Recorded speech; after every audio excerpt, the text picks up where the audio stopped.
ഒരു മനുഷ്യൻ്റെ ജീവിതം മാറാൻ എത്ര സമയം വേണം?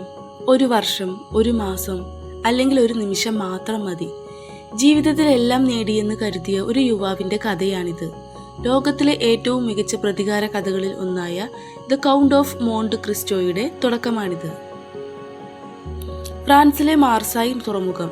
നിരവധി ദിവസങ്ങളായുള്ള കടൽയാത്രയ്ക്ക് ശേഷം ഒരു വലിയ വ്യാപാര കപ്പൽ പതുക്കെ തുറമുഖത്തേക്ക് അടുക്കുകയാണ്. ആ കപ്പലിലെ യുവനാവികനാണ് എഡ്മണ്ട് ഡാന്റസ്.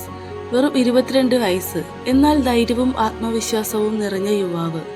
യാത്രക്കിടെ കപ്പലിന്റെ ക്യാപ്റ്റൻ മരിച്ചു. എന്നാൽ ഭയപ്പെടാതെ കപ്പലിനെ സുരക്ഷിതമായി തുറമുഖത്തെത്തിച്ചത് എഡ്മണ്ടാണ്.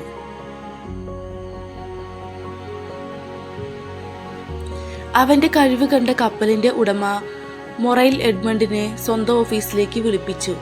അവിടെ അദ്ദേഹം പറഞ്ഞു, "ഈ യാത്രയിൽ നീ കാണിച്ച കഴിവ് അത്ഭുതകരമാണ്. ഇനി ഈ കപ്പലിന്റെ അടുത്ത ക്യാപ്റ്റൻ നീയായിരിക്കും."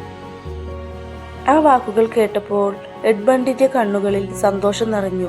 ഒരു സാധാരണ നാവികന് ലഭിക്കാവുന്ന ഏറ്റവും വലിയ അംഗീകാരമായിരുന്നു അത്. പക്ഷെ ആ സന്തോഷം എല്ലാവർക്കും ഇഷ്ടമായില്ല.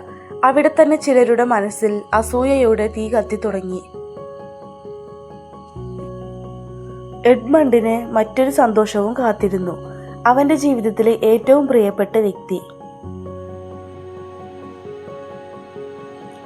മെഴ്സിഡസ്. അവളെ കാണാൻ അവൻ ഓടി. കടൽ തീരത്ത് ഇരുവരും കണ്ടുമുട്ടി. ഒരുപാട് ദിവസങ്ങൾക്ക് ശേഷമുള്ള ആ കൂടിക്കാഴ്ച ഇരുവർക്കും വളരെ വിലപ്പെട്ടതായിരുന്നു. മെഴ്സിഡസിന്റെ മുഖത്ത് പുഞ്ചിരി വിടർന്നു. എഡ്മണ്ടിന്റെ മുഖത്ത് പ്രതീക്ഷ നിറഞ്ഞു. അവർ ഒരുമിച്ച് ഒരു പുതിയ ജീവിതം സ്വപ്നം കണ്ടു. എഡ്മണ്ടിന്റെ സന്തോഷം കണ്ട് ചിലർക്ക് സഹിച്ചില്ല. അവരുടെ മനസ്സിൽ അസൂയ വളർന്നു. അവനെ തകർക്കാൻ അവർ രഹസ്യമായി ഒരു പദ്ധതി തയ്യാറാക്കി.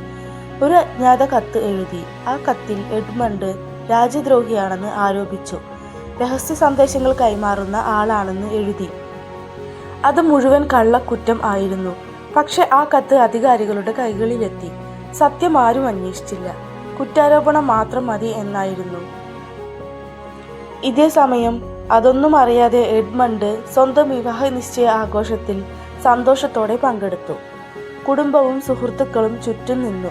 ചിരിയും സന്തോഷവും മാത്രമായിരുന്നു അവിടെ. പക്ഷെ വിധി മറ്റൊന്നായിരുന്നു തീരുമാനിച്ചിരുന്നത്.